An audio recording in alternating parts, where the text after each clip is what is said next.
No.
Shira, are the sources ever sent out in the email before? Because I don't know what to do with them in the chat. So they're not sent out in the emails because it's not always consistent between speakers what time or what day they're received, but they are always on the program page. So if you know how to go to the Torah in Motion website and then to the class page, so the, Mr. Lindell's class page for the Origins of Oral Torah, it's where you would find the recordings if you missed a class. Do you know how to do that? I have done it once. So if you go to our homepage, Right. you can see like the classes that are upcoming, or Right. you can go to our archived programs or our event calendar.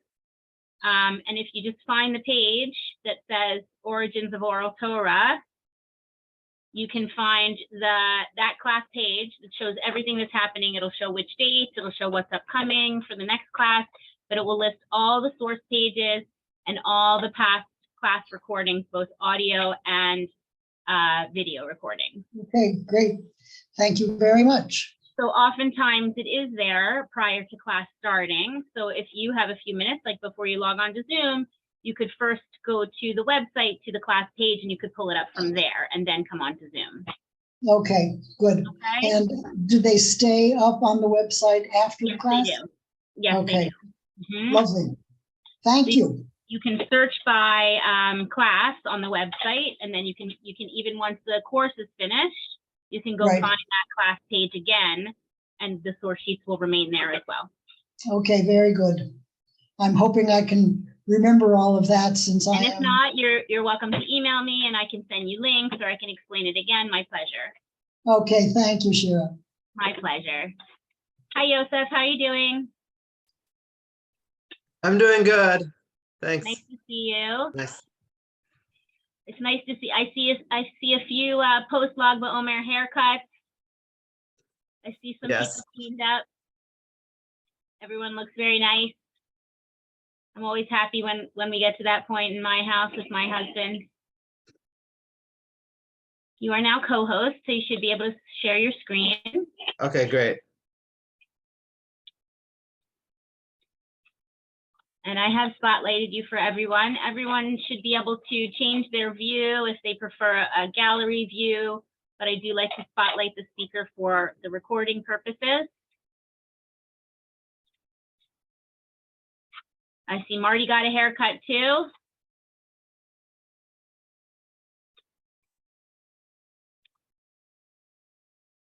You're muted, Marty. It's hard to tell with me. I haven't got very much left. But I noticed you got cleaned up too, right? Actually, it's hard for me to get out of the building, so my wife gave me a haircut and shave. Very nice. She learned since the beginning of the pandemic. Well, she did a good job. We have just a couple more minutes, so we'll let a few more people join us in the room. I posted the sources once, I'll go ahead and do that again now.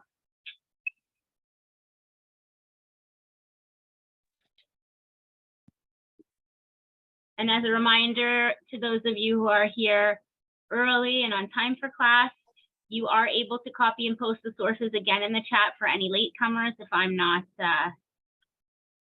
here in the room. Hi, I'm Nessa. I'm the summer student. Just wanted to say hi. Hi. I'll be on Zoom sometime, so nice to see you all. Nessa's our summer intern, and we're in the office together today.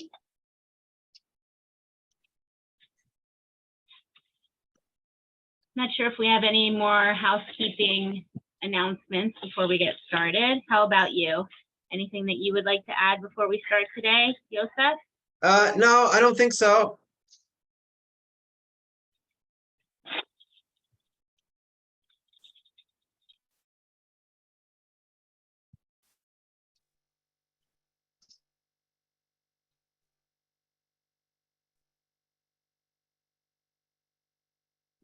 No flag flying at half-mast for the Maple Leafs. Personally, I was more upset about the Sixers loss last night. Those of us who are originally from Toronto. Yeah, but I'm originally from Philadelphia, so. Yeah, I know. So No. Me I'm too. from, we I'm from- bleed blue and white. I'm from Philadelphia too, actually. Oh, really? Yeah. Did you say you were too, Judy? Correct. But a long time before the two of you. You talk about Philadelphia, I can't help thinking about W.C. Fields. We ignore that. Does anybody remember Rabbi Moses in Philadelphia? This is a long time ago. Remember Oh, what? Rabbi Moses. I don't think I'm No. familiar, no. I'm not understanding the name. Moseson.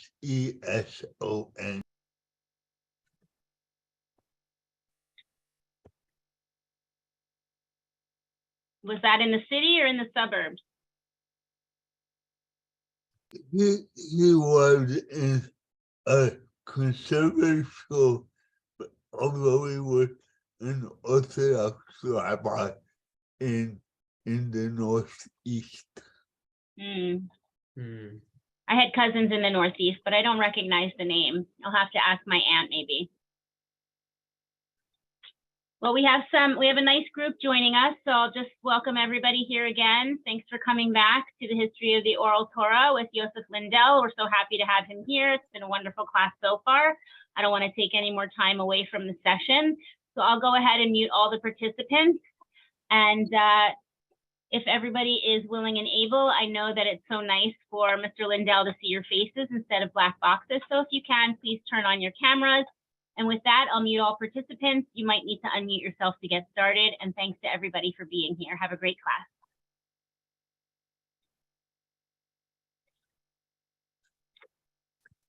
Welcome, everyone. Good afternoon. Thank you for coming back for part 3 of Origins of the Oral Torah.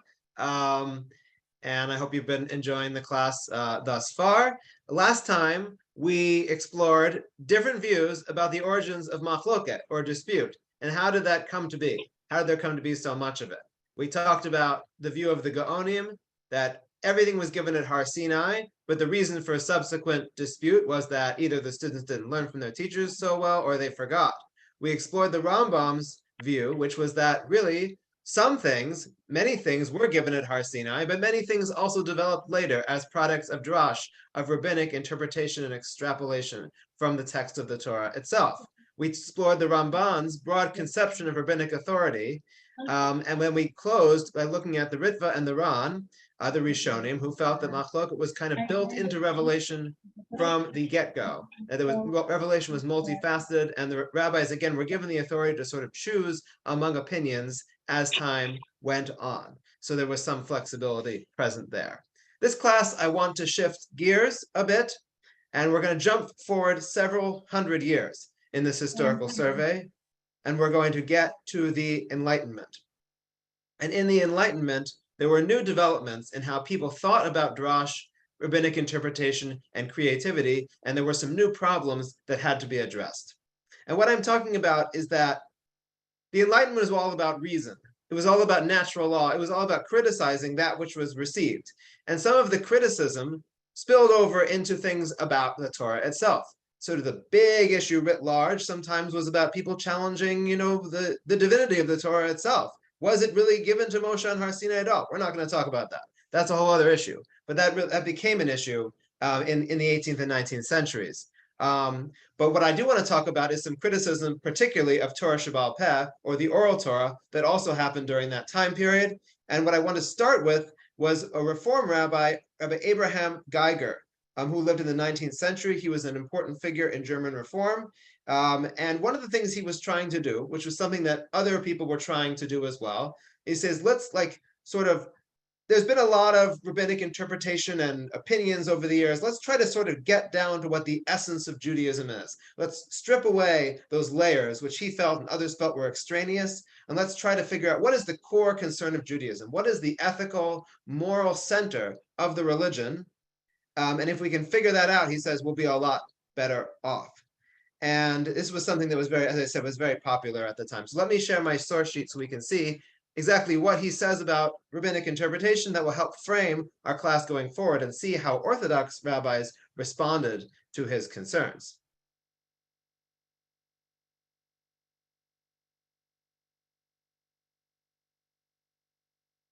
Okay, here we have the source sheet. Let me enlarge it.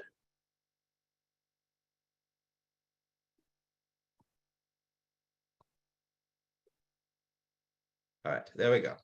So if we look at source number 1 over here, this is Abraham Geiger writing in German in 1841, disturbed by the relationship of the natural meaning of scripture to Talmudic scriptural exegesis, which in other words is basically when Chazal, when our rabbis, when the sages are interpreting the Torah, and they're coming up with new drashot, and we saw some of these drashot in the past classes, trying to figure out how we know certain things from the text of the Torah itself, what exactly are they doing, and does it make any sense? And Geiger says, no, it doesn't make a whole lot of sense in many cases. He says, words and letters were interpreted in the most arbitrary way. Analogies were found in the most accidental and contingent similarities, which then justified the complete transference of legal consequences from one text to another. One literally set out to look for and to some extent produce anomalies and superfluities in the relevant passages in order to connect them with interpretations to which they could not truly be related, even if there really were an anomaly present.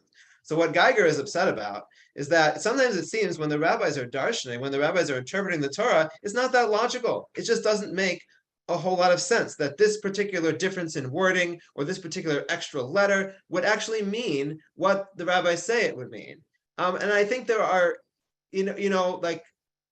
I think on a certain level, we can understand some of his concerns, even if we may not agree with them. Because it does sometimes seem like rabbinic exegesis, rabbinic interpretation is a little hard to always figure out exactly what they're pinning things on and whether that really makes sense to a certain type of logic or a certain type of rational reading of the text. I mean, the only example I'll just give is the one we actually looked at in the first class a little bit. We talked about how Rabbi Akiva and Rabbi Yishmael were disputing about the certain punishment meted out to the daughter of a Kohen who commits adultery. And the change in punishment was going to be because the word was said ve'et, it was an extra vav instead of just et without the vav. And one might wonder, and we talked about, is this something that was passed down that they interpret that way? Was it they were actually learning out new laws for that interpretation? But I guess either way, the question is that rational? Is that logical? And does that even matter? But Geiger at least says it does matter. And he's very bothered by this fact that a lot of rabbinic interpretation does not seem so logical. If we look at source number 2, Samuel Holdheim, another Reform rabbi in the 19th century. And he was very interested in reforming halacha, as many of the reformers were at that time. And he wanted to sort of get Judaism down to those few principles that would rest on reason and conscience. It's very, very, very much in the style of the Enlightenment and what they were doing. He wrote a book, a sefer, in 1860 called Ma'amar Ha'ishut. He was discussing different approaches to marriage. In particular, he was trying to compare the approach of the rabbis and the Karaites. We talked a little bit last time about the Karaites. These were a group in the early medieval period in Babylonia and other places who were saying that we don't believe in Torah Shebaal Peh. We don't believe there was an oral tradition going back. We have our own way of interpreting the text that we're going to use, which is not going to be the same way the rabbis did it. And so here, Holdheim, the scholar, is sort of reinvigorating the Karaites' approach, and he's trying to show why he thought their way of reading the text was better. And he says, Ki derech acheres yesh laha kara'im bidrash mishuna b'tiv'a v'tzurasa min derech harabanim. That they interpreted, the rabbis and the Karaites interpreted the text in different ways. It says, Harabanim yamiku al kavanat haktuvim v'akraim al kavanat kotvam. That the rabbis delve into the intent of the writings, and the Karaites delve into the intent of their writer. Harabanim yachteru leda inyanam v'karaim yivakshu das v'ratzon nosnam. The rabbi struggles to know their substance. The Karaites seek the will and desire of their giver. Harabanim hachoku neged einei harabanim. The rabbis are concerned with the law. Hamechokek neged einei hakaraim. And the Karaites are concerned with the legislator. Harabanim yifarshu es haTorah be'ezer haklalim shem chutzim la. The rabbis use these external principles, like these 13 principles we talked about of interpretation. And he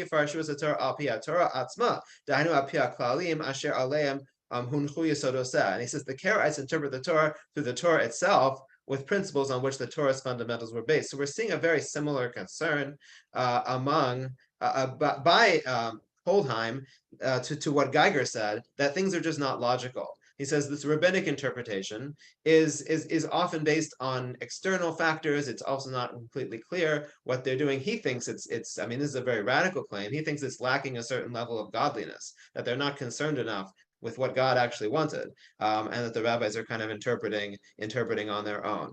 And again, these are very strong critiques. These are very strong critiques at the time, and it bothers a lot of Orthodox rabbis at the time. The Orthodox movement, which is sort of developing in tandem, this idea that we need to respond to reform, that these people are raising these critiques and trying to challenge the divinity of the Torah, the divinity of rabbinic interpretation of halacha, and they felt the need. There was a need for a strong response to these types of claims. So all right, so let me just pause here for a moment before I get to some of the responses and see if there are any questions. I'll start with the chat. Let's see. Okay, nothing in the chat right now. Does anyone want to raise anything, or should we jump into the responses and see how people address this? So, Yosef, Yeah. so thinking about Daniel Lasker and his approach to the Karaites is giving me a different, an alternate view of the Karaites. Sure. You could say they are too. They have their own Torah Sheba'al Peh. It's not that they don't discount any oral interpretation. It's just that they have a different Masorah. And it seems to be, they're not heretics. They're just different. Right, absolutely. I think that's I haven't like myself read Lasker's book yet, although I do want to at some point. But yeah, I mean that's what I've learned as well, that in reality the Karaites it was often oversimplified in the past, and people would say, oh, the rabbis had the oral Torah, the Karaites didn't believe in the oral Torah. Well, the Karaites kind of had their own oral interpretation, because it isn't really possible to interpret the text solely from the text itself. So I think maybe like views of people like Holdheim are somewhat outdated, and I don't want to get into a whole discussion of this, A, because I'm not fully qualified to discuss it, but B, I don't think it's directly relevant to our question about what the Karaites believed. But my point is just to show that people like Holdheim were upset with rabbinic interpretation at this time, and they felt that it was not logical, and they were trying to grapple with what we do with what they believed was an illogical way of interpreting the Torah. Can I just say the main problem with the Karaites was not exegetical. It was that both at the time of Saadia Gaon and then later with Ibn Ezra, sorry to bring him up again, they were a political threat. They were a political threat to the powers that be, and Ibn Ezra felt they were going to the Spanish authorities when he was there, just like people went and attacked Malbim later on in Russia. It was more a sociological, political thing. And I don't think this comes out in Daniel Lasker's book, frankly. It's more about exegesis and how to look at it. But there's a woman called Colette Syrah, who is French, who has written a very good book on history of medieval Jewish philosophy. It's in English as well as French. And she is a real authority. And sociological and political is also very important for a tiny minority, believe me, living in diaspora, So that was the main thing. Yeah, thank you for that. That's very interesting. I heard about that book also, and have not read it. It sounds interesting, and yeah, I've definitely heard about at least the challenge the Karaites posed to the hegemony of the Gaonim in Bavel. I was not as aware of their any work they did in Spain about the authorities. So thank you for letting me know about that. I was not aware of that. But sure, okay. So let's talk a little bit about some of these solutions. And now I'll tell you at the outset, I don't know that like we're going to solve anything today. I don't know that like we're going to say, oh, well, this is like the way that we know that the rabbis were right in all their interpretations and that everything they did was extremely logical. But I'm more interested sort of from a historian's perspective, just to look at the way people felt at the time that needed to be responded to. And maybe that will give us some grounding going forward for thinking about how we might think about this differently. So let's jump into it. So we'll start with Rabbi Samson Raphael Hirsch, as you've probably heard of, another 19th century German rabbi, very much against the reform movement, and he spent a lot of his time actually fighting against the reform. I mean, he's very well known for his broad-mindedness in terms of that he was okay with people learning secular studies, and he borrowed from literature and all sorts of stuff like that. But he's also really very important as a combatant of the reform movement, and he felt that the Orthodox community needed to separate in its entirety from the reform community, and that they couldn't sort of be two rabbis in the same town with equal authority, essentially, like running the community. He really wanted to establish separate Orthodox communities. He felt that was important at the time for Germany and for Orthodoxy to survive. So anyway, without getting into too much detail about that either, I just want to talk about some of the things he says in his Torah commentary about the issue of Torah Shebaal Peh and the origins of the Torah Shebaal Peh and rabbinic creativity. And Rav Hirsch is noting something here in this passage. He also was writing originally in German, so I have here an English translation. This is a bit of an old English translation also. But he's noting that the Torah often speaks in particulars, that the Torah doesn't give you a lot of general principles when it gives you laws. So for example, how do the laws start off in Parshat Mishpatim right after the giving of the Torah? They start off with the Hebrew slave, the Jewish slave. And Rav Hirsch is kind of bothered, as others are bothered, like, why do we start here? Like, why is this the starting point for how you want to present all the laws? It's such a specific case. It's a case that has some moral challenges to it as well. So Rav Hirsch's solution is as follows. He says, what a mass of laws and principles of jurisprudence must have already been set and fixed, considered, laid down, and explained before the book of law could reach these, or even speak of these, which after all are only quite exceptional cases. The book is not the real source of the Jewish conception of rights, if this source is the traditional law, which was entrusted to the living word, to which this book is only to be an aid to memory and reference when doubts arise. If, as indeed it is stated in this book itself, the total and complete law had been given over to the people in its complete form, and had been impressed upon them, and explained to them, and lived by them for full 40 years before Moses, just before his death, was to hand them this written book, this book was to be given into the hands of those who were already well informed in the law, simply as a means of retaining and reviving ever afresh this knowledge which had been entrusted to their memories, and also to the teachers of the law as a means of teaching to which the students can go for references to the traditional actual laws, so that the written sentences lying before them would make it easy for them to recall to their minds the knowledge they had received orally. And to close, the written Torah is to be to the oral Torah in the relation of short notes on a full and extensive lecture on any scientific subject. So it's a bit of a mouthful. Does anyone want to jump in and just tell me, what do you think? What is Rav Hirsch's response to the question of the oral Torah and its development?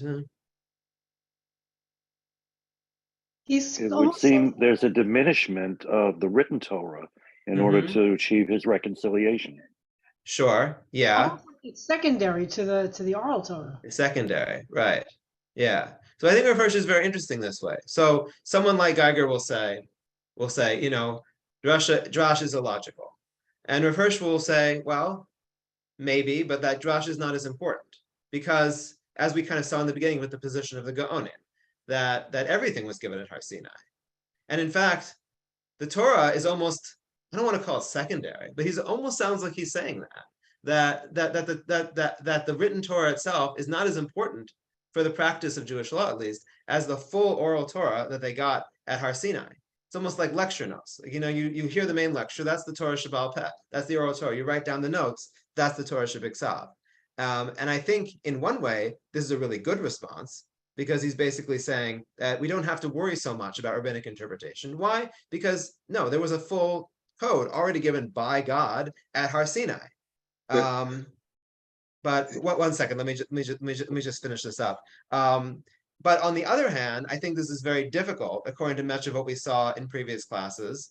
One, like, let's just say the Rambam's basic approach and all those that followed after him, that really the rabbis did create a lot of new things later. And that drash and rabbinic interpretation and what happened after Sinai was actually really important to the growth and development of halacha and the Torah Shebaal Peh. And then also, I think, secondarily, then we also have this issue now, that almost like a new issue that's come up in Rav Hirsch's approach, which is that what do we think about the fact that Torah Shebiksav is almost on like a secondary level, or almost in a way like not as important? That seems to the priorities seem to have shifted, at least conceptually, in Rav Hirsch's view, and in the way that we've generally conceived of the written Torah versus the oral Torah. Yeah, was there a question? Yeah, so but the problem is that it's based on a tautology.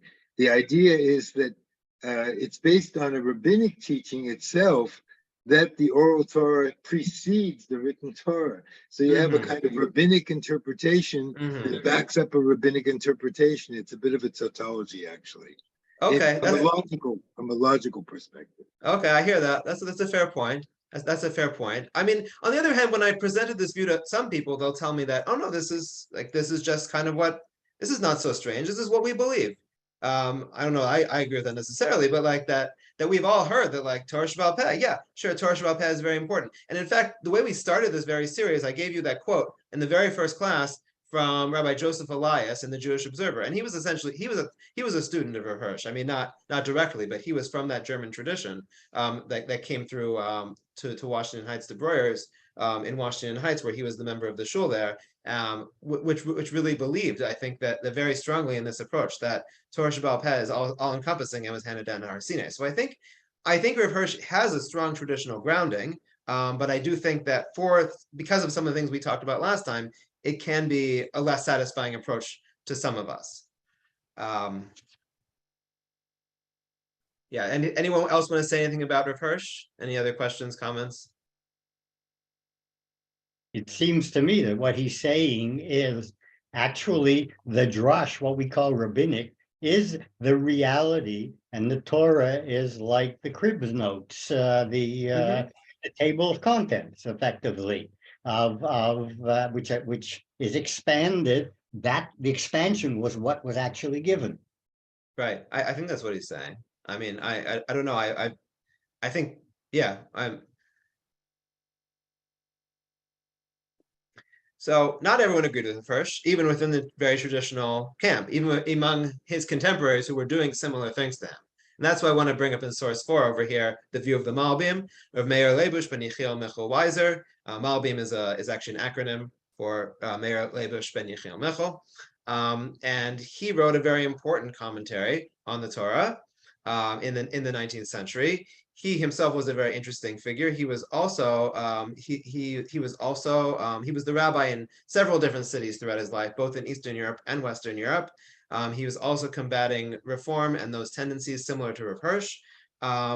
Actually, just a little aside here, we talked at the end of the class last time about the chief rabbi of a New York position, how Rabbi Jacob Joseph went to New York to become the chief rabbi, and it didn't work out so well. So one of the people actually considered for that position was Malbim, and he did not go. Maybe that's for the best, I don't know, but he was elderly at the time and did not end up going. Can I just say, Rabbi Hirsch applied for England, and they chosen an entity who was a friend of Queen Victoria called Adler. You won't believe it. Rabbi Hirsch, you just spoke about, was going to be chief rabbi in England. And then they had his son, who wanted to prevent all the people coming in from pogroms in 1903, and went to the coronation on Shabbat, which I've just written about. So he's not a very good role model, because the Queen chose him and he didn't have any intellect. We've always had that in England. It's terrible. Sorry. Okay, interesting. I don't know anything about that, but that also sounds like a really interesting historical episode there. So the Malbim is also very concerned with the same questions that Rav Hirsch is concerned with, about the origin of Torah Shebaal Peh, how we connect the Torah Shebiksav, the written Torah, to the oral Torah. And in his commentary on the Torah, he does something a little different than many other commentators do. He does talk about, the explanation of the verses themselves from a pshat level, from a plain meaning level, but he's also really, really interested in drash. And if you actually look at Sefer Vayikra, which oftentimes many commentators, that's the shortest book that they wrote, is the one on Sefer Vayikra, because Sefer Vayikra is a little more detailed, a little more halachic than other Sfarim. So the Malbim actually has a lot of the sets, it's like 2 volumes on Sefer Vayikra, because what he does is he actually goes through the halachic midrashim, whether it's the Sifra or the Sifrei, the Mechilta, depending on which Sefer of Chumash it is, and he actually comments on that. And his whole idea is like, how do we understand how the rabbis got their interpretations that we find in the Mishnah and the Gemara? How do they get that from the text of the Torah itself? And he's really, really interested in this question. And in his introduction to his commentary, he explains his methodology. And I think his methodology is really, really different than really anything anyone else was doing. So he first starts out in source number 4 in the part that's not bolded. He talks about some people say that either the rabbis kind of made this up, or like it's not really a serious interpretive process because they already knew all the laws ahead of time. It was all passed down, and they're just using these asmachtos, they're just using these like pegs or supports for their laws. But he says this is wrong. If you look at the bolded part, he says, this is just very unlikely. Because in the Gemara all the time, the Gemara asks, how do we know this? And it says from this pasuk, but and someone else says, oh, but we use that pasuk for something else, so we can't use it for X, we already used it for Y. And they answer and they ask and they go back and forth about it. If everything that the rabbis are doing from these verses, from these psukim, is just like a symbol or a hint, and it's not really learning it, why would they go so much in depth into this? And when there's an argument, everyone brings their own proof from the verse, and they disprove their friend. And the Talmud always goes back and forth, refining their positions to a hair's breadth. It builds and decides between them from the verse until it's clear the main proof is from the verse itself. There the halacha is planted in root. It does not come like a root from a desolate land. So what Malbim is saying, and I think in this he's very much disagreeing with Rav Hirsch, and he's saying no, when the rabbis are grappling with the text, when they're trying to learn out laws from the text, they are actually learning out those laws from the text. And that's why the Gemara takes drash so seriously as an enterprise. If it was just a sign, it was just a hint to something that pre-existing oral tradition, they would not be so invested in this. They would not be so invested in this process of figuring out what verse is used for what. So he says, no, they must have actually been learning things out from the verse. So then you have the question that we raised at the beginning of this class. So what do you do about the fact that it's not always logical? It doesn't always seem like we can move from point A to point B so clearly that we know why the rabbis use this verse for this purpose. So then he explains further. It says, Chazal haya beyadim klalim gedolim v'yasodas kavuim b'darchei hadiktuk v'yasodei halashon v'ahigayom. Chazal had great principles and established fundamentals in the way of grammar, language, and logic. Asher rubam na'almu v'nistru me'ein kol chachmei lavav habayim achreim. Most of them were hidden from all the wise people who came after them. Their ways were forgotten and their paths unknown. I have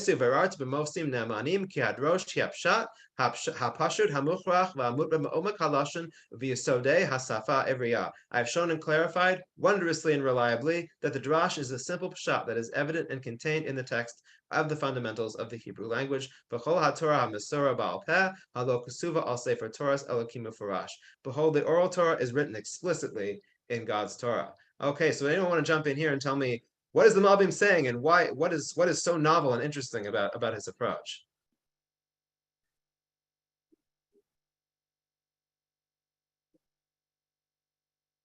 He's the original textualist. He's getting back to basics. I mean, he sounds like the story they tell about the Vilna Gaon, that when he was very ill or he was very old, and he would just have the mikra in front of him as he learned that everything was there, and he was, that's all he needed was the text itself. So, go ahead. So he's certainly a textualist, but I think there's more going on here too. I think he's saying that you think the rabbis' drashot don't seem logical. That's because you don't know what they're doing. That they're not, that really everything they're doing is based on principles of grammar, principles of language. That when we see like these 13 midot of interpretation, like Gzera Shava, Kal V'chomer, all these different things, we can't just look at those alone, but we have to look at what's behind those. He says there's an entire other system of interpretation, a grammatical system of interpretation that lies behind those principles. And what we only sort of see on the surface is not really what the rabbis are doing. And he says, but how do we know these principles of interpretation? Where did they come from? And he says, well, they were passed down in some way, or they were at least known to the rabbis in some way, but we've forgotten it, and I've rediscovered them. And I think this is really fascinating because he's basically saying that for a long time, we didn't understand what Chazal were doing until we come up with these grammatical principles, and now we can understand what they're doing. Essentially, they're lost. I mean, I didn't quote all his language here, but he's basically saying that these principles of interpretation, these sort of what's really behind the 13 midot, these principles of grammar were lost and rediscovered. And actually, another work called the Yalat HaShachar, which is, well, it's at the beginning, I think it's usually printed at the beginning of his commentary. He lists all these different principles of interpretation that he uses. And in fact, he comes up with the number 613.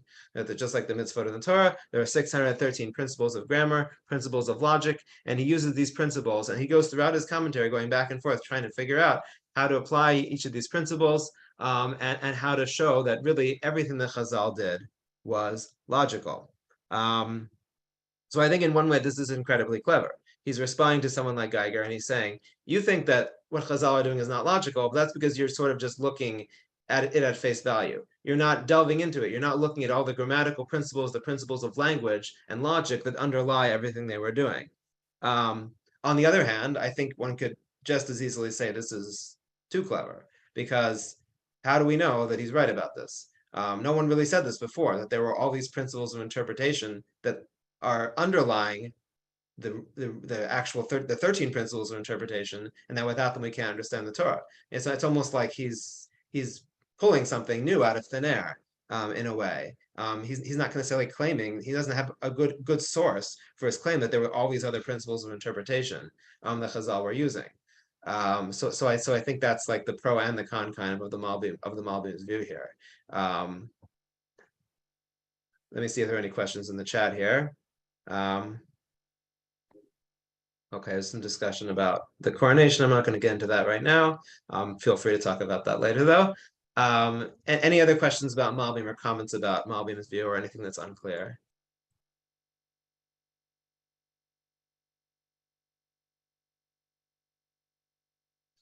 Okay, in that case, let me move on a little bit. So we just said that Malbim's view was really interesting and really new, but also kind of difficult because he's kind of creating new principles of interpretation.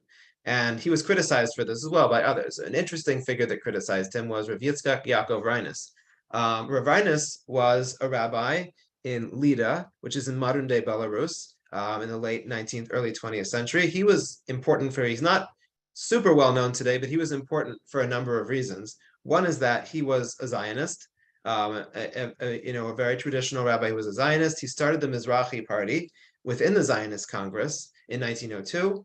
He also started a yeshiva in 1905 in Lida, which taught secular studies in addition to the traditional Gemara learning. And that was something that was also very new. So he was somewhat of a revolutionary in his time, and he wrote a number of Sfarim. I've actually written a couple of academic papers about him when some years ago now, but exploring both like his approach to his yeshiva and his approach to Torah Sheba'al Peh, which is what I want to talk about very briefly right now. He wrote this work called Chotem Tachnit, in which he also was trying to respond to the problems caused by reform that we mentioned. How does Drash really make sense? That's what really exercised him in this sefer.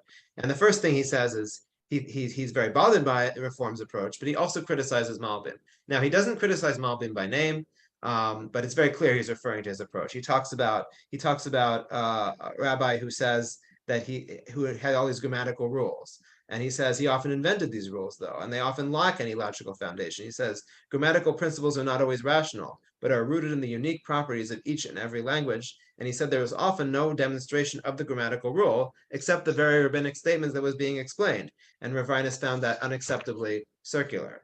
So he's going to come up with a new approach. He's rejecting Malbim's approach about grammar and language, and he comes up with another approach, which in some ways is similar, but in some ways is different. And he says over here in source number 5, Ki al pi ha'klalim ha'hagionim ha'mekubalim sha'avu chazal kol mishpatei ha'alachos mi'mayan ha'kadosh shel Torah shebiksav. By way of logical transmitted principles, the sages obtained all the halachic rules from the holy spring of the written Torah. Da ki ha'yesod ha'rashi b'chol ha'torah sheba'al peh u'v'yichusav l'torah shebiksav v'ruach ha'chaya b'chol ofaneh hu ha'yediyah la'hafshid ha'kochos ha'penimiyim.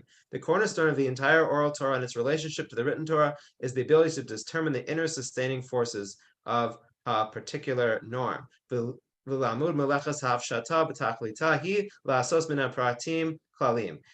the point of this method of extraction is to make principles from the particulars. And this is the purpose of the hermeneutical principles, the Gimel Midos that were given to Moshe at Sinai.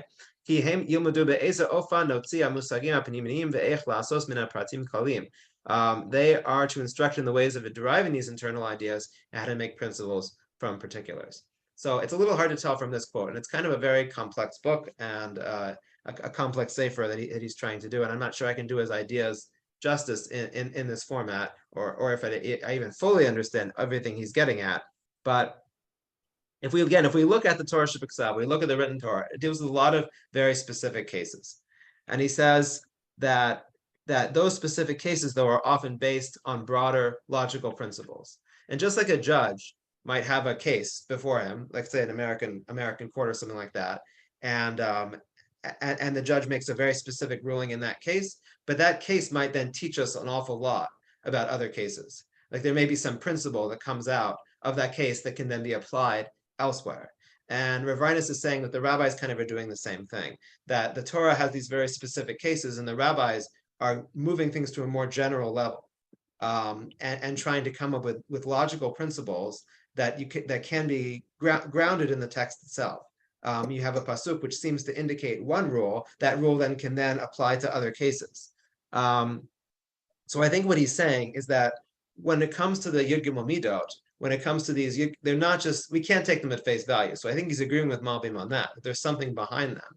But what he believes is behind them is not language, not grammar, but logic, that there is a certain logical core to each of these and to the way they're used. And we have then this larger toolbox of logical principles based on the original 13 principles that we see from the text of the Torah that we can then use to apply to a bunch of different cases. And some of it, he talks in his book about what some of these principles are. Like we have some that are used much later on, like in learning and stuff like that. And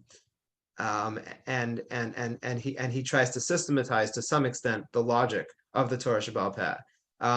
Again, I don't know whether this works. I mean, number one, I don't know that everything is as logical as he thinks it is. Number two, and I think the biggest problem with Rav Reines' approach is, unlike Malbim, for example, who tried to show this. Like Malbim actually went through the whole Torah and wrote a commentary explaining what principles of language are behind the rabbi's derivations. Rav Reines never did that. He kind of gives this little introduction, and he says there are all these logical principles, but he never really defines them fully. He never really explains how it works. So it's more of a conceptual idea, maybe, than something that he actually was able to apply. But I think the whole point is, again, he's very bothered by this question of how do we deal with the logic of the Torah Shebaal Peh, and his response is to come up with a new approach where he says actually there is an internal logic. It's this internal logic of principles that are learned out of particulars. And I think for both the Malbim and Rav Reines, we've moved a great deal from our original ideas about the 13 principles of interpretation to the 13 principles being like a small part of a much larger system. So they almost take like a back seat. And I think one advantage from their perspective of their system is the 13 principles are kind of one thing that maybe was given at one moment in time at Har Sinai. And both Rav Reines and the Malbim are saying that no, there's something timeless, there's something eternal that is behind these principles, whether it's language or logic or something of that sort. The question then still is, does that really work? Do we find either of these approaches convincing? So I know that was quite a bit. So again, I'll just pause here to take any questions anyone might have. Let me first attend to the chat. Ariel Siegel says Ravinus's manuscripts were donated to the National Library of Israel in 2020. And there are 88 manuscripts that have not been studied. Maybe there are more insights from Ravinus in the manuscripts. Yeah, so Ravinus only published a very small portion of what he wrote, actually, and there is much more in manuscript, and some of it has been studied more than others. A lot of the stuff has been looked at. A lot of the manuscripts, I believe, before that, if I'm not mistaken, were in Mosad of Kook, actually. And some scholars have looked at that stuff. I do think also, though, that it seemed to me, based on my research, that he had intended to write a much larger work where he kind of went through a lot of the Torah and a lot of Chazal, trying to explain how his system worked, how his system of logical interpretation worked, but that he never actually, it seems evident from the manuscript evidence, at least that I saw, was that he had not actually written it. But I think that's still not completely clear. But thank you for that comment, clarifying that. Are there any additional questions about either the Malbim or Ravinus or anything we've talked about so far? Why do you think that they're different? They seem to be different, but they're both saying roughly the same sort of thing. There are logical principles in the Torah that have been there all the time, but that doesn't necessarily mean that there were people around who had the insight to reveal those principles. The Malbim says, by looking at grammar, I have revealed certain principles. I see that. Ravinus says, well, Chazal had also revealed principles by examining the text. In a sense, they're saying a very similar kind of thing in principle. Yeah. Okay. Yeah, Asher, I agree with you. I think that's why I put them together. I think their approaches are trying to do the same thing. They're trying to show there's something logical, there's some additional backing to what Chazal are doing. I think the specifics are different, and they do disagree with each other. I mean, the Ravinus makes it, I didn't copy for you the piece, but Ravinus makes it very clear he disagrees with the Malbim's approach of looking at language. But yeah, but I think in principle they're doing the same thing, which is why I brought them together.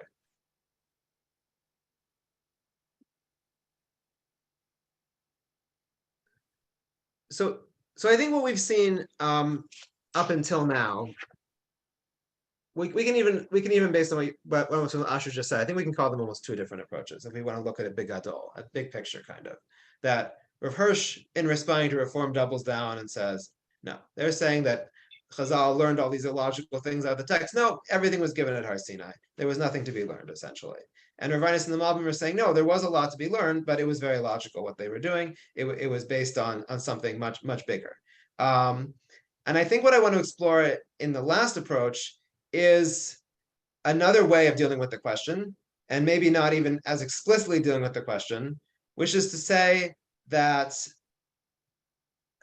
sorry, just one second, which is to say that maybe we can put less emphasis on fixed principles entirely, or logic, and we can just say that we trust in the authority of Chazal. This is a kind of a move that we did see last time to a certain degree. That the answer to reform is not so much we have a way of explaining this, but that we believe that this is the way things are meant to turn out. We believe there is a power to chiddush, there is a power to new interpretation, and that the rabbis had the authority to make new interpretations based on the needs of the time. So let's dig into this a little bit. So here's an interesting source in source number 6. And this is a much larger discussion, but I think it's important to bring up for context what we're going to see in the Netziv, in source number 7. That we have been talking this whole time about 13 principles of interpretation. We have Rabbi Yishmael, we have a Braita, we have his teaching there. We even say it in the Siddur that there are these 13 principles of interpretation. But this doesn't seem to be the only evidence we have of principles of interpretation in early rabbinic literature. Because in fact, in the Tosefta here in Sanhedrin, we have only 7 principles, not 13. It says, Shiva Dvarim, Darash Hillel Hazakin Lifnei Ziknei Petera, that Hillel, the elder, expounded 7 hermeneutical principles, and he lists them: Kal v'chomer, Gezei Rashava, Binyan Ab, Chasavecha Mishnei Kesuvim, Klal Prat, Pratu Klal, Kayotzevu, Makom Acher, V'davar Halam Me'inyano. So he lists 7 principles there. Elu sheva midos darash hillel hazak nipnei bar b'nei patera. Says that taught only 7. So it's interesting here. So it's interesting here that instead of the 13 were very commonly associated with Rabbi Shmuel, it seems that we had Hillel earlier, an earlier Tana, having only 7 principles. So that then raises the question, how do we get from 7 to 13? Everyone was kind of saying, well, 13 were handed down at Har Sinai, but over here it sounds like maybe they were in an earlier stage in development, there were only 7 and not 13. So the Netziv, important 19th century figure, a commentator on the Torah, he wrote Ha'amek Davar in source number 7. He's dealing with this question about 7 to 13. And just to give a tiny bit of background on the Netziv, he was the Rosh Yeshiva in the yeshiva in Volozhin in the late 19th century. It was an important yeshiva. I don't think that he directly was dealing with reform. There wasn't really reform in Eastern Europe to the same degree. There was Haskalah, there was sort of enlightenment, and people were kind of abandoning certain traditional norms, even within the Volozhin yeshiva itself in that time. So it could be that was at least in the back of his mind in responding to sort of these challenges, but he wasn't explicitly dealing with that. But in his commentary over here, what he is interested in is, it says, the Torah says, "Vishamarta ve'asita," that when it comes to the doing, you should keep and do the Torah. And he's interested in sort of, I think, the use of the word ve'asita, which means to do, but maybe could also mean to make. So he's interested, who exactly is making these laws? And if you look over here in the Hebrew, at the 3rd line down, the last word in source number 7, he says, "Ukamoshi yesh klalim lahotzi halachos laor al pi sheva midos shadara Hillel." And just like there are methods to bring halacha to light based on Hillel's 7 principles, Kidatani b'tosefta b'Sanhedrin, Perek Zayin, v'achar kach hosifu aleim tan dever Rabbi Shmuel v'shana yud gimel midos. Afterwards, only later Rabbi Shmuel taught 13 principles. V'chol zeh hotzio min halachos mikubal shaya b'yada mikvar l'adun b'makom achar shelo haisa halacha yadua. And they got these principles from earlier received laws, and they then applied them other places where the law wasn't known. And he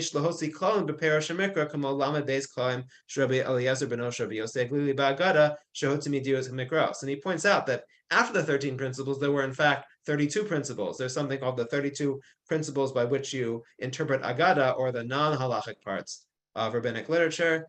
Where exactly these 32 principles are come from, where they're attested to in rabbinic literature, is a whole question I'm not going to get into, but it does be something that is found in various places. So again, it seems like we've gone from 7 to 13 and then actually 13 to 32. So he says, how do those come to be? That we come to a verse that we can only explain this way. And then we can use it in another place where it's not so clear what the verse means, except in a very difficult way of interpreting. Once we figured out this new principle, then we can interpret this pasuk very well. And in this way, we can actually add and explain in every generation, even though it wasn't explained before.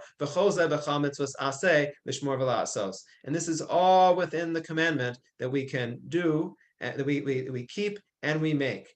And I think what the Netziv is essentially saying here is something in some ways that is somewhat radical from a traditional perspective. He's saying that we actually not only grow halacha based on received principles, but we grow principles. That we can learn one principle from another principle, we can come out with new principles. And this is, he says, something that can happen b'chol dor, in every generation, that new principles for interpreting halacha and coming up with new laws can be established. I think he says this also more succinctly in his commentary on Vayikra. I brought in the second part of source 7 here. Kamosha Hosif Tan Devei Rabbi Yishmael Gimel Midos. That Yishmael added actually and got to 13 midos. Milchila Hayusheva midos Shevi Halazak, and there were only 7 originally. Kedetayim B'Tosefta Sanhedrin, V'Kama Makomas, and other places. V'Achar Tan Devei Rabbi Yishmael Nitosvu Od Klalim. But Rabbi Yishmael's base medrash added other principles. V'Hu Al Pi Un Mechadash V'Chol Dor V'Dor, and this is through new investigation in every generation.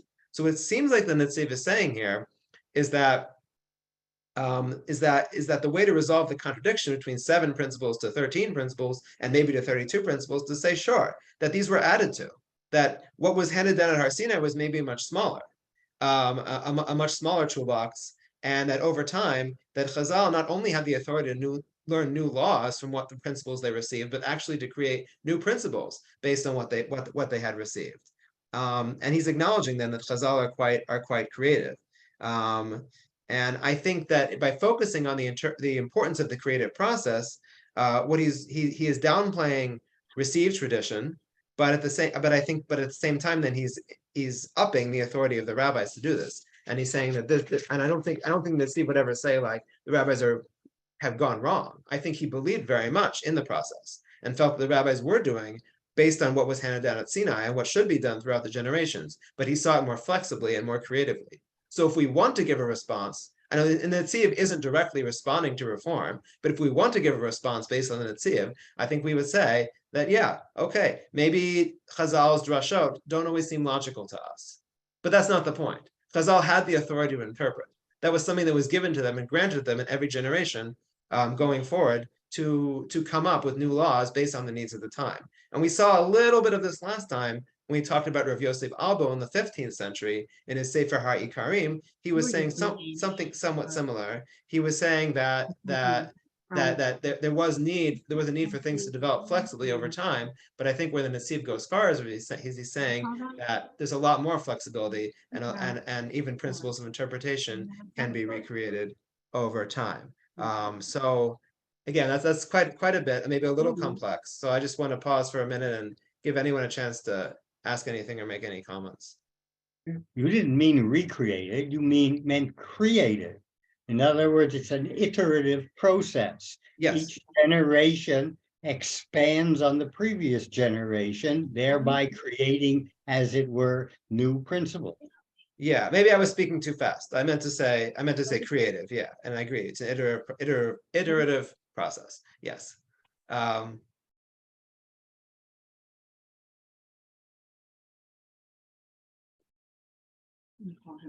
So yeah. So all right. So let me then move on to my last source here.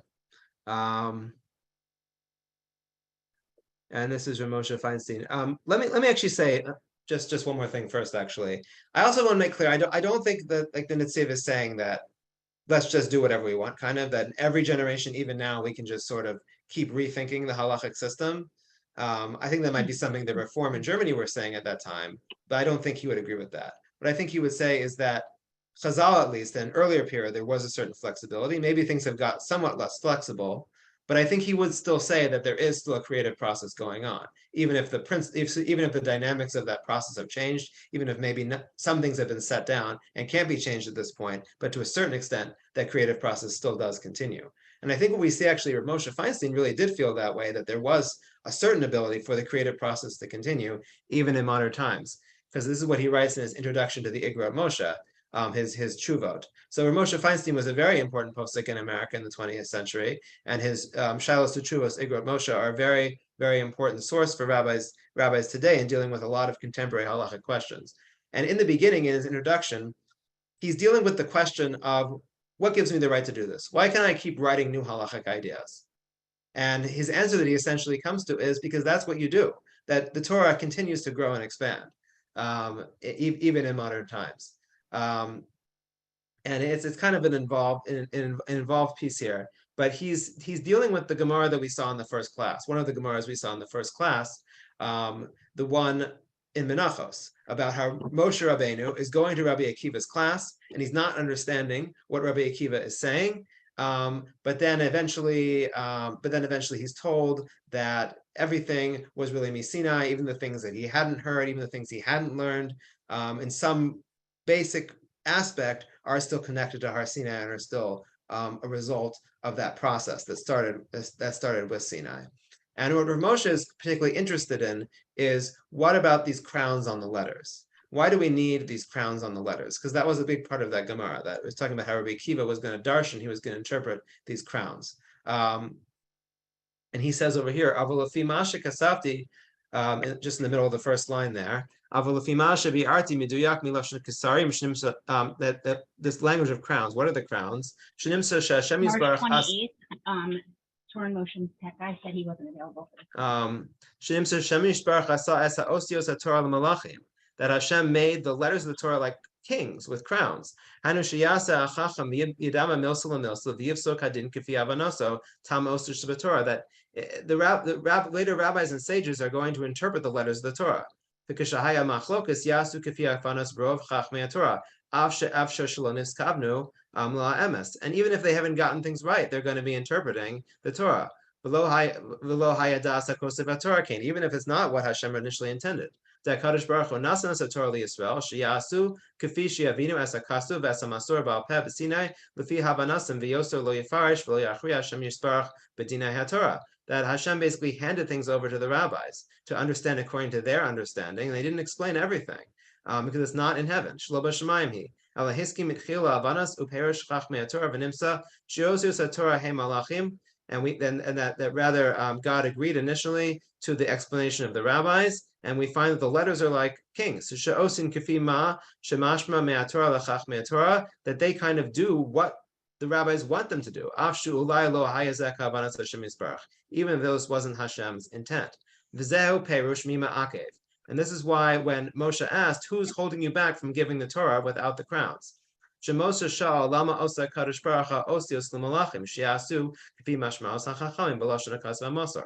was asking, why are the letters like crowns? Why do they follow what the rabbis want them to do? Why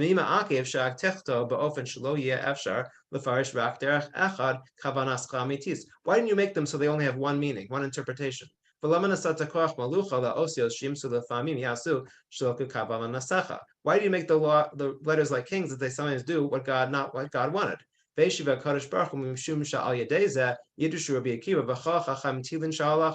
That because of this, there's going to be much more halacha.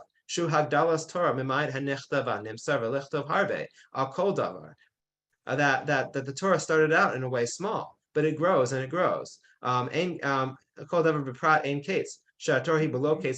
the Torah is without any boundary.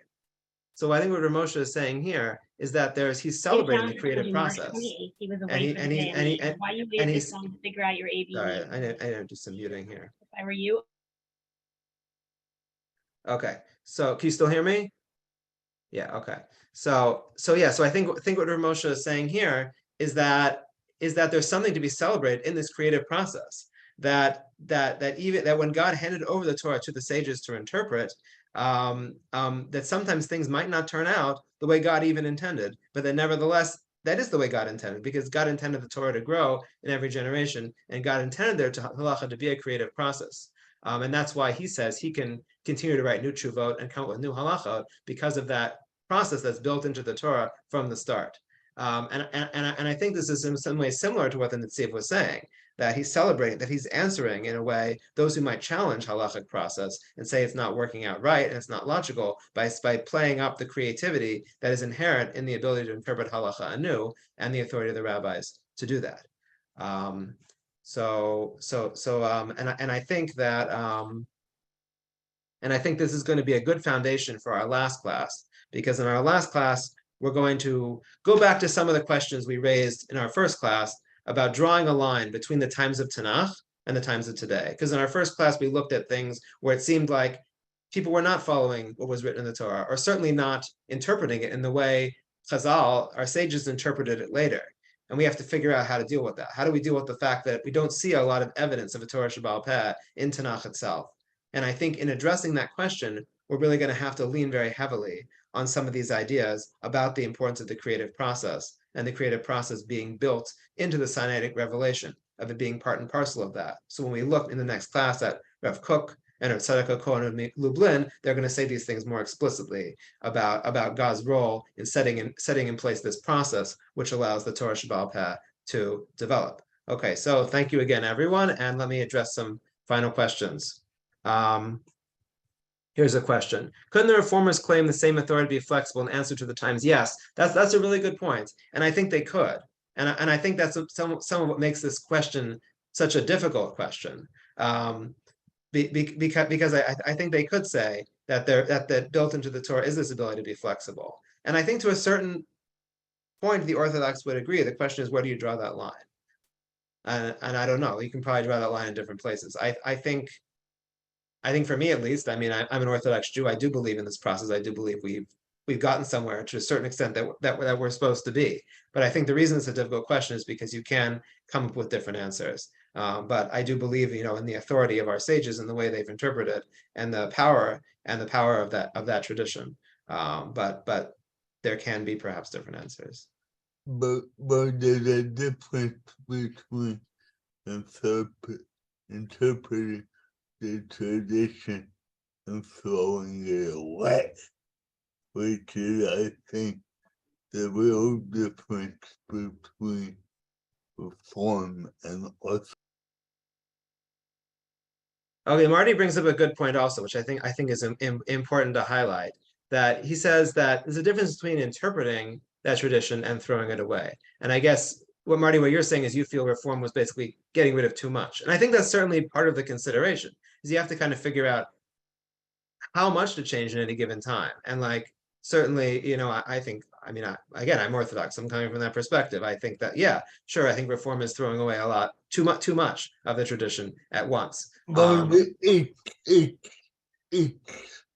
but the way I look at it's not only a matter of degree or the amount. It's a matter of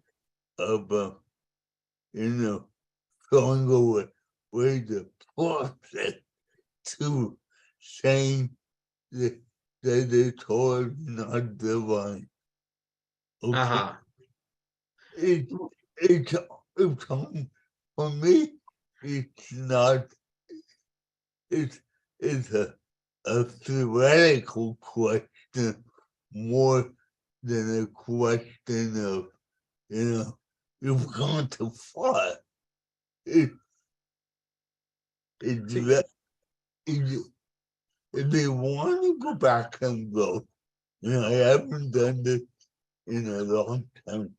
In August of 1966, Commentary Magazine did a whole issue on the state of Jewish belief. And if you go back to that, you can see that. And I've always thought if they did it, that somebody should do that seminar again. Yeah. Okay. Yeah. No.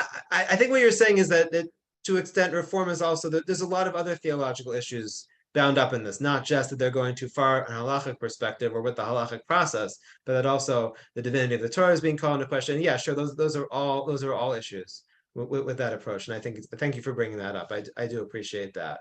I think there was one other question here in the chat or comment about.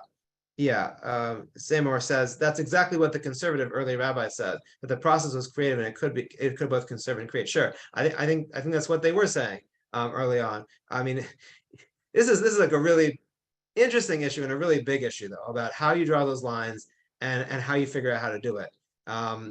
Did the conservative approach work though? And that's a question you kind of have to ask yourself. Like, did their balance that they struck, did that then sort of lead to a strong halacha community? I don't know. I mean, I think that those are all things you have to kind of consider though. And I think though that the Orthodox approach has always been to have it develop as organically as possible and not to talk about so much what you're doing. Again, you can argue again, is that good or bad? But I think a lot of Orthodox poskim rabbis are not acknowledged, even if there is change going on to a certain respect, to a certain extent, they're not acknowledging that change necessarily. And maybe you could argue that's how part of the way it works. Is that if you let it develop organically, then it tends to work out better than if you do it explicitly. But I mean, I can't really address all those issues in this class, but I think those are all the right questions to be asking about the halachic process. Okay, so thank you everyone again so much for coming, and I really look forward to seeing you all at the last class next Monday, where hopefully we'll tie up some of these issues to some extent. Thank you. Thank you everyone for coming. I'm so sorry. I realized I was typing on my computer and that meant I was interrupting with some distraction at the end. Please forgive me. Slicha. Thank you. Okay. Thank you. Nice to meet you all. Thank you. Have a wonderful week, and we will see you for the last class in this series next week, same time, same bat channel. All the best. Have a wonderful week. Shavua Tov. Stay safe and stay well. Bye, everybody.